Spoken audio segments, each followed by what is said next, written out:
Hey, I'm Topur. Welcome back to our channel MC Talent Hunt, where we bring you the latest tech tips and tricks to make your life easier. Today we are going to talk about GitHub, the most popular platform for developers to share and collaborate on code. Here are 5 GitHub hacks that will help you improve your workflow and productivity. So let's get started. Hack number 1, keyboard shortcuts. The first hack is all about keyboard shortcuts. Did you know that GitHub has a lot of keyboard shortcuts that can save you a lot of time? For example, if you can press the T key to bring up the file finder, which allows you to quickly jump to any file in your repository. You can also press G, then C to go to the code tab in your repository, and G, then I to go to the issues tab.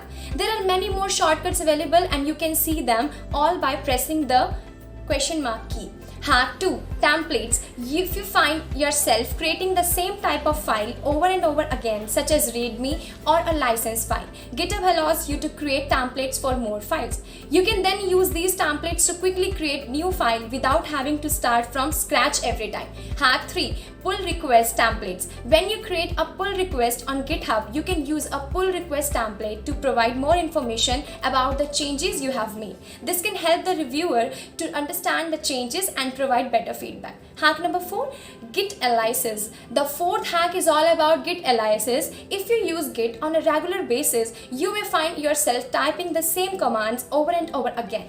Git aliases allow you to create shortcuts for these commands, making your workflow much more efficient. To create a Git alias, simply type git git config global alias name command in your terminal. Hack 5, GitHub pages. The fifth and final hack is all about GitHub pages. If you have a static website, you can host it on GitHub pages for free.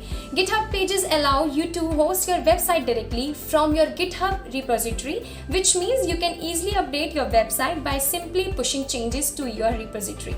We hope you found all these GitHub hacks useful. See you in the next video. Till then, keep learning and practicing. Don't forget to like, subscribe to our channel for more tech tips and tricks. Thanks for watching.